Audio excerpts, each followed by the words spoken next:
Welcome to Français facile, Easy French. Activez la fonction de traduction pour une meilleure compréhension de l'histoire. Le chien des Baskerville. Une visite inattendue. Le docteur John Watson se trouvait dans son cabinet de consultation, profitant d'un rare moment de tranquillité. Soudain, un coup sec résonna à la porte, brisant la quiétude de l'après-midi. Watson se leva et alla ouvrir, découvrant un homme d'une cinquantaine d'années, vêtu d'un manteau sombre, visiblement agité. « Docteur Watson, je présume ?» demanda-t-il, essoufflé. « En effet, monsieur. Que puis-je pour vous ?» répondit Watson, l'invitant à entrer et à s'asseoir. « Je m'appelle James Mortimer et je suis médecin à Dartmoor. Je viens solliciter votre aide et celle de votre célèbre collègue, Sherlock Holmes. Une affaire des plus étranges nous préoccupe. » Watson s'installa face à son visiteur, l'encourageant à poursuivre. « Vous avez sans doute entendu parler de la légende du chien des Baskerville ?» demanda Mortimer. Watson hocha la tête. « Une vieille légende, en effet. Mais que s'est-il passé pour que vous veniez jusqu'à Londres ? » Mortimer se pencha en avant, les yeux brillants d'angoisse. « Sir Charles Baskerville est mort, et les circonstances de son décès sont pour le moins troublantes. On raconte qu'un chien monstrueux hante les landes de Dartmoor, et je crains que cette créature ne soit pas qu'un simple mythe. » Watson se sentit intrigué. « Et que dit l'enquête officielle ?» On a conclu à une crise cardiaque, mais j'ai trouvé des empreintes de pas, des empreintes de chien, non loin du corps de Sir Charles. Je vous en prie, docteur Watson, pourriez-vous convaincre Monsieur Holmes de m'aider à élucider ce mystère ? Watson acquiesça. « Je vais parler à Holmes de votre cas, docteur Mortimer. Pouvez-vous revenir demain matin ?» Mortimer acquiesça et prit congé. Watson, seul dans son cabinet, réfléchit longuement à cette étrange histoire. Puis, il décida de se rendre chez Holmes pour lui en faire part. Une consultation avec Holmes. Le lendemain matin, Watson retrouva Sherlock Holmes dans leur appartement de Baker Street. Holmes, assis dans son fauteuil habituel, examinait attentivement une loupe. « Watson, vous avez l'air préoccupé, » dit-il sans lever les yeux. « Holmes, j'ai reçu hier la visite d'un certain docteur Mortimer. Il a besoin de notre aide pour une affaire des plus singulières, » répondit Watson. Holmes posa sa loupe et regarda son ami avec intérêt. « Racontez-moi tout, Watson. » Watson relata la visite de Mortimer, les détails de la légende du chien des Baskerville et la mort mystérieuse de Sir Charles. Holmes écouta attentivement, les yeux brillants de curiosité. les empreintes de pas près du corps de Sir Charles, murmura Holmes, étaient-elles vraiment celles d'un chien? Et c'est ce que prétend Mortimer. Il semble sincèrement effrayé par cette légende, répondit Watson. Holmes se leva brusquement. Watson, nous partons pour Dartmoor demain. Je veux voir ces empreintes de mes propres yeux et examiner les lieux. Watson acquiesça, habitué aux décisions rapides de son ami. Très bien, Holmes. Je vais prévenir le docteur Mortimer. Le lendemain, les deux amis prirent le train pour Dartmoor, une région sauvage et mystérieuse où les landes semblaient s'étendre à l'infini. À leur arrivée, ils furent accueillis par le docteur Mortimer, qui les conduisit directement à Baskerville Hall, la demeure ancestrale de la famille Baskerville. En chemin, Mortimer leur montra l'endroit exact où Sir Charles avait été trouvé mort. Holmes examina minutieusement les lieux, cherchant des indices que l'œil non averti aurait pu manquer. « Watson, regardez ici », dit Holmes en désignant des empreintes à moitié effacées dans la terre.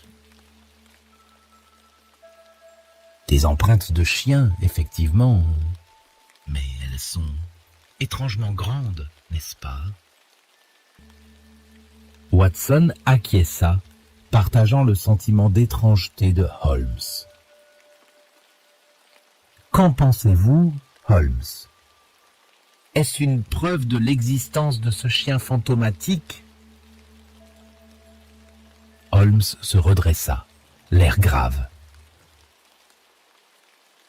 Je ne crois pas aux fantômes, Watson, mais il y a quelque chose de très réel et de très dangereux à l'œuvre ici. Nous devons être prudents. Les landes de Dartmoor, enveloppées d'une brume épaisse, dégageaient une odeur d'herbe humide et de terre.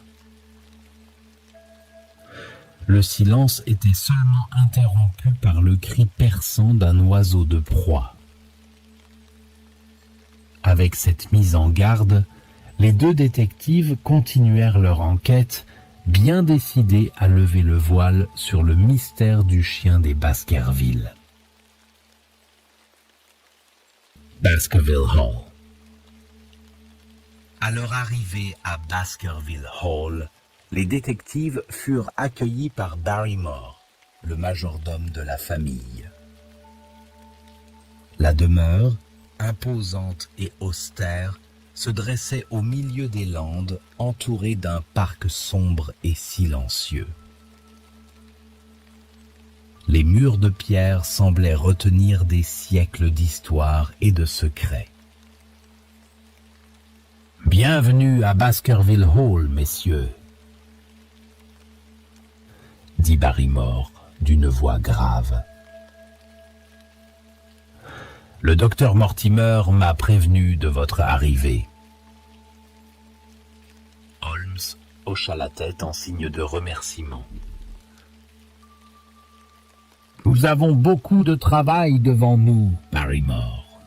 Pouvez-vous nous montrer les quartiers de Sir Charles? » Bien sûr, monsieur Holmes. Suivez-moi, répondit Barrymore, les conduisant à travers les longs couloirs sombres de la maison. Les chambres de Sir Charles étaient vastes et richement décorées, mais une atmosphère de tristesse y régnait. Holmes inspecta minutieusement chaque recoin, cherchant des indices. Il s'arrêta devant une fenêtre donnant sur les landes. Sir Charles venait souvent ici, n'est-ce pas? Demanda Holmes. Barrymore acquiesça. Oui, monsieur. Il aimait se promener sur les landes le soir. Holmes se tourna vers Watson. Il est temps d'explorer les environs, Watson. Les landes nous appellent. Exploration des landes. Holmes et Watson sortirent de Baskerville Hall et s'enfoncèrent dans les landes. La brume froide enveloppait tout, rendant l'atmosphère encore plus mystérieuse. L'air était chargé d'une odeur de tourbe et de végétation humide. Holmes, avez-vous une théorie? Demanda Watson en marchant à ses côtés. Je n'ai pas encore toutes les pièces du puzzle, Watson. Mais il y a quelque chose de plus ici qu'une simple légende, répondit Holmes, les yeux scrutant les alentours. Ils avancèrent prudemment, observant chaque détail du paysage. Soudain, un hurlement lointain brisa le silence. Watson frissonna. « Qu'est-ce que c'était » demanda-t-il alarmé. Holmes resta calme. Mais nous devons rester vigilants. Ils continuèrent leur exploration, découvrant des traces dans la boue. Holmes s'agenouilla pour les examiner de plus près. Encore ces empreintes de chien. Elles mènent vers cette colline. Ils suivirent les traces, gravissant la colline escarpée. En haut, ils découvrirent une cabane en ruine. Holmes entra prudemment, suivi de Watson. L'intérieur était sombre et poussiéreux, mais des signes de vie récente étaient visibles. Quelqu'un utilise cette cabane, murmura Holmes. Et je compte bien découvrir qui. Watson inspecta les lieux, trouvant des restes de nourriture et un vieux journal. Regardez, Holmes, ce journal pourrait nous donner des indices. Holmes prit le journal et le feuilleta rapidement. Intéressant. Il mentionne des rendez-vous nocturnes. Nous devons rester ici cette nuit et voir ce qui se passe. La nuit tomba rapidement, enveloppant les landes d'une obscurité presque totale. Holmes et Watson, cachés près de la cabane, attendaient patiemment. Le silence était total, sauf pour le cri occasionnel d'un hibou. Soudain, une silhouette apparut à la lueur de la lune. Elle s'approchait de la cabane, se déplaçant furtivement. Holmes se tendit, prêt à agir. « Watson, soyez prêt !» murmura-t-il. La silhouette entra dans la cabane, et Holmes fit signe à Watson de le suivre. Ils approchèrent doucement, décidés à découvrir qui se cachait derrière ces mystères nocturnes.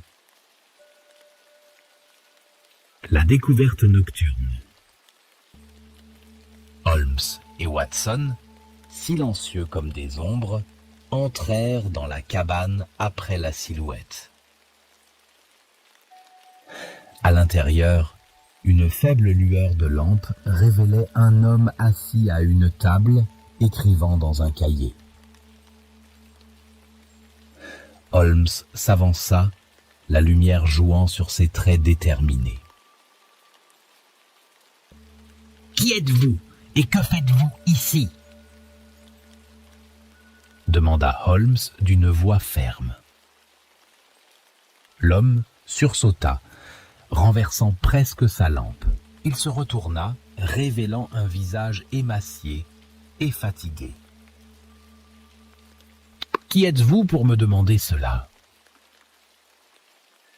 répondit-il, la peur dans les yeux. « Je suis Sherlock Holmes et voici le docteur Watson. Nous enquêtons sur la mort de Sir Charles Baskerville. » L'homme sembla se détendre légèrement. « Je m'appelle Jack Stapleton. Je suis naturaliste et j'étudie la faune des Landes. » Holmes fixa Stapleton, cherchant des indices dans ses paroles et ses gestes. « Pourquoi vous cachez ici, monsieur Stapleton ?» Stapleton baissa les yeux. « Je ne me cache pas, je préfère simplement la solitude pour mes études. La lande est un endroit fascinant, mais aussi dangereux. » Holmes hocha la tête, mais son expression restait sceptique. « Très bien, mais nous resterons en contact, monsieur Stapleton. Bonne nuit. » Holmes et Watson quittèrent la cabane, retournant à Baskerville Hall.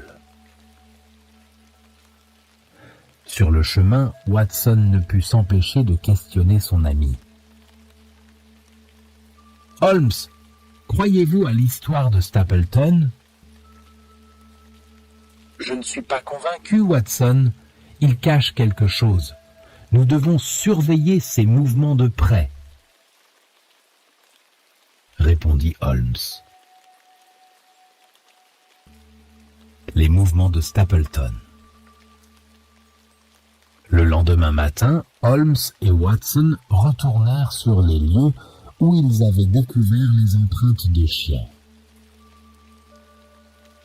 Ils décidèrent de les suivre de nouveau, espérant trouver des indices supplémentaires.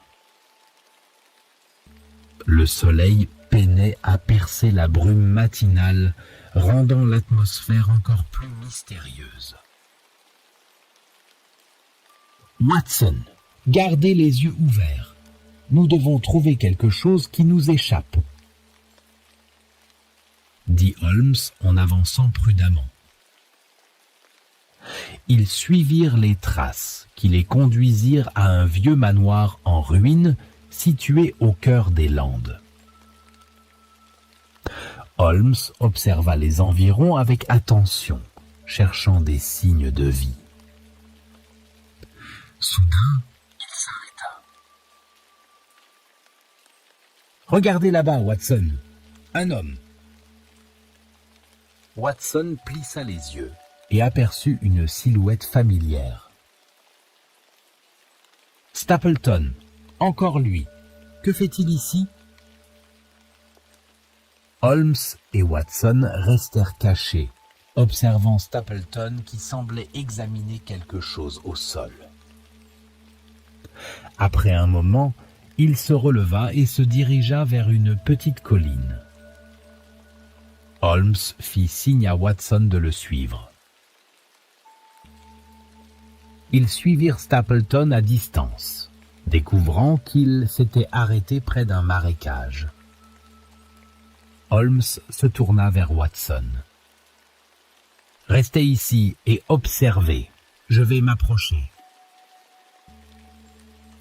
Holmes avança prudemment, se cachant derrière les rochers et la végétation. Stapleton regardait attentivement l'eau trouble du marécage, comme s'il attendait quelque chose. Soudain, un bruit sourd résonna et une forme massive émergea des eaux.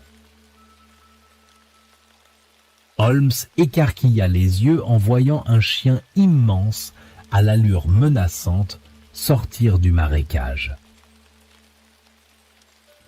Stapleton s'approcha de l'animal et lui murmura quelque chose à l'oreille. Le chien, obéissant, se recoucha dans l'eau. Holmes retourna rapidement vers Watson. « Nous avons notre preuve, Watson. Stapleton utilise ce chien pour effrayer les Baskerville. Nous devons le confronter. » Ils retournèrent à Baskerville Hall, décidés à exposer Stapleton et son plan diabolique. Mais avant cela, Holmes avait une autre idée. « Watson, nous devons piéger Stapleton. Faites venir Sir Henry ici. Nous allons mettre en scène une rencontre et voir comment Stapleton réagit. » Watson acquiesça, prêt à jouer son rôle. Ils allaient enfin découvrir la vérité sur le chien des Baskerville et déjouer les plans de Stapleton. Le piège se referme. Holmes et Watson retournèrent à Baskerville Hall pour informer Sir Henry de leur plan. Ils trouvèrent Sir Henry dans le salon, inquiet mais déterminé à découvrir la vérité. « Sir Henry » commença Holmes. « Nous avons découvert que Stapleton est derrière les événements mystérieux autour de Baskerville Hall. Il utilise un chien pour semer la terreur. Nous devons le piéger. » Sir Henry fronça les sourcils. « Que voulez-vous que je fasse ?» Holmes expliqua son plan en détail. « Ce soir, vous devez vous promener seul sur les landes, près du manoir en ruine. Watson et moi seront cachés à proximité, prêts à intervenir. Stapleton ne pourra pas résister à l'occasion de frapper. » Sir Henry acquiesça, bien que l'idée de se servir d'appât ne l'enchantait guère. « Très bien, je ferai ce que vous me demandez. » La nuit tomba rapidement, enveloppant les landes d'une obscurité oppressante. Sir Henry, le cœur battant, sortit de Baskerville Hall et se dirigea vers les ruines, suivant les instructions de Holmes. La brume épaisse ajoutait une touche de mystère à l'atmosphère. Holmes et Watson, cachés derrière des rochers, observaient chaque mouvement de Sir Henry. Le silence était total, sauf pour le cri occasionnel d'un hibou nocturne. Soudain, un bruit de pas précipité retentit. Une silhouette sombre émergea de la brume. Stapleton. Il semblait agité, regardant autour de lui comme pour s'assurer qu'il était seul. Puis, un hurlement effrayant résonna dans l'air, suivi de l'apparition d'un chien gigantesque, ses yeux brillants d'une lueur menaçante. Sir Henry s'arrêta, paralysé par la peur. Le chien se rapprochait, ses crocs scintillant à la lumière de la lune. Holmes fit signe à Watson de se tenir prêt. « Maintenant, Watson !» murmura Holmes. Ils bondirent de leur cachette, se précipitant vers Stapleton. Holmes attrapa le bras de Stapleton tandis que Watson tirait son revolver, visant le chien. « Arrêtez, Stapleton! Votre jeu est terminé !» cria Holmes. Stapleton se débattit, mais Holmes le tenait fermement. Le chien, voyant son maître en difficulté, hésita un instant avant de se retourner vers Watson. Ce dernier tira un coup de feu en l'air, effrayant l'animal qui s'enfuit dans la nuit. La vérité révélée. Stapleton, vaincu, regarda Holmes avec une haine intense.